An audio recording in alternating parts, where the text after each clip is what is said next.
India में एक rule है, जो प्रॉब्लम टीवी पर से गायब हो जाती है वह प्रॉब्लम देश से भी गायब हो जाती है। और टैरिफ भी कुछ ऐसा ही टॉपिक है जो कि देश से भी गायब हो चुकी है और टीवी से भी गायब हो चुकी है, जिसको लोग आजकल भुला चुके हैं। अब आपको एक एग्जाम्पल से समझाते हैं। बांग्लादेश में दीपू दास को कट्टरपंथियों के द्वारा जो जिंदा जला दिया गया था, उस पर भारत में कितना आक्रोश था। भारत में नहीं बल्कि विश्व में जितने हिंदू लोग रहते हैं सब में आक्रोश था। मारा जाता है तो आपके मुंह बंद हो जाते हैं। हिंदू दीपू चंद दास की पीट कर हत्या कर दी गई। पर क्या हुआ? क्या उनको जस्टिस मिला? नहीं। क्यों? क्योंकि भारत के लोग बस ट्रेंड फॉलो करते हैं और जैसे ही न्यूज टीवी पर आना बंद हो जाती है लोग उसे भूल जाते हैं। और आज टैरिफ के साथ भी वही हो रहा है। किसी से पूछेंगे कि भाई टैरिफ से किसी देश को क्या नुकसान होता है और क्या फायदा होता है, तो 100 में से 10 लोग ही होंगे जो उस पर फुल एक्सप्लेनेशन आपको देंगे। पर 90% लोग बस ट्रेंड को फॉलो करते हैं और ट्रेंड के साथ आते हैं और ट्रेंड के साथ ही बह के चले जाते हैं। आज मैं आपको दिखाऊंगा कि कैसे टैरिफ का असर न्यूज चैनल पर नहीं, ट्रेंड पे नहीं, बल्कि सीधे गरीब के जेब पर पड़ती है, उसकी पेट पर पड़ती है।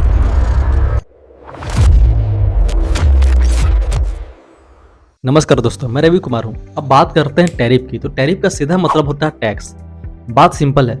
मान लीजिए कि कोई देश अपना प्रोडक्ट किसी दूसरे देश में बेचना चाहती है, तो दूसरा देश क्या करेगा कि उस प्रोडक्ट पे टैक्स लगा देगा, तो इसी को टैरिफ कहते हैं। अब देखो, जो देश टैरिफ लगाती है उसके यहाँ तो काफी प्रॉफिट होता है, और जिस पे टैरिफ लगता है उसको हो जाता है लॉस। और यही से ट्रेड जो होती है पूरी की पूरी क्रैश कर जाती है। मान लीजिए कि भारत में एक प्रोडक्ट है जिसकी प्राइस 100 रुपए है। अब उसको हमको अमेरिका में ले जाके बेचना है। जब हम उस प्रोडक्ट को अमेरिका में बेचने लगे तो वहाँ की गवर्नमेंट ने क्या किया, उस प्रोडक्ट पे 50% का टैरिफ लगा दिया। मतलब कि जो सामान 100 रुपए की थी, अब उस सामान की कीमत 150 रुपए हो गई। अब क्या होगा कि लोग इसे खरीदना कम कर देंगे। क्यों? क्योंकि भाई जो सामान कल तक 100 रुपए में मिल रहा था, वही सामान अचानक से अगले दिन 150 रुपए की हो जाए, तो अब लोग क्या करेंगे कि इंडिया के प्रोडक्ट को खरीदना कम कर देंगे और जो उनका लोकल प्रोडक्ट है, लोकल ब्रांड है, उसी को प्रेफर करेंगे। क्यों? क्योंकि वो सस्ता मिलेगा। अब इससे क्या होगा कि भारत का प्रोडक्ट यदि अमेरिका में सेल ही नहीं हो रहा है तो क्या होगा, यहाँ की कंपनियां बंद हो जाएंगी। और जब कंपनियां बंद होंगी तो कंपनी में काम कर रहे हजारों एम्प्लॉय बेरोजगार हो जाएंगे। आप लोग बोलेंगे कि जैसे अमेरिका हम लोगों के ऊपर टैरिफ लगा देता है, हम लोग भी उससे डबल टैरिफ उसके ऊपर क्यों नहीं लगा देते, ताकि भाई दोनों तरफ से काम बराबर हो जाए। पर यही बात इंडिया के गरीबों के लिए सबसे ज्यादा दुखदायी होगी। बताता हूँ कैसे। अब समझिए, भारत अमेरिका पर इसलिए ज्यादा टैरिफ नहीं लगाता क्योंकि यदि भारत ऐसा करता है तो अमेरिका से आने वाली सारी प्रोडक्ट जो कि इंडिया में आती है वह महंगी हो जाएगी। जैसे कि मान लीजिए स्मार्टफोन, जो स्मार्टफोन अमेरिका से इंडिया में 15,000 की आती है, यदि उस पर 50% टैरिफ लगा दिया जाए तो वही स्मार्टफोन हो जाएगी आपकी 21,000 के आसपास, जो कि भारत के सभी लोग एफोर्ड नहीं कर सकते। जो भारत में रिचेस्ट मैन है वो तो खरीद लेंगे, चाहे आईफोन 1 लाख की हो या 2 लाख की हो या 3 लाख की हो। पर जो गरीब तबका के लोग हैं वो नहीं खरीद सकते, क्योंकि भारत में मजदूरों की एवरेज सैलरी होती है 8 से 10,000 रुपए पर मंथ, जो कि काफी कम है।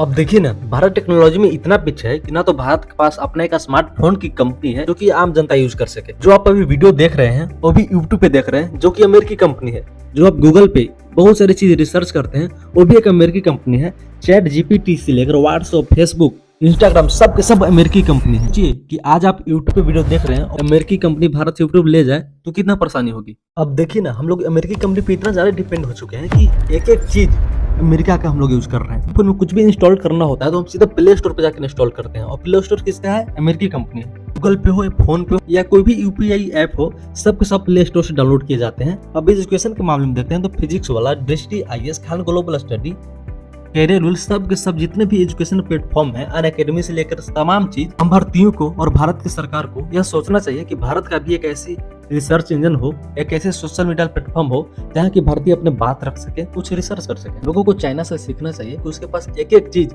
खुद का है।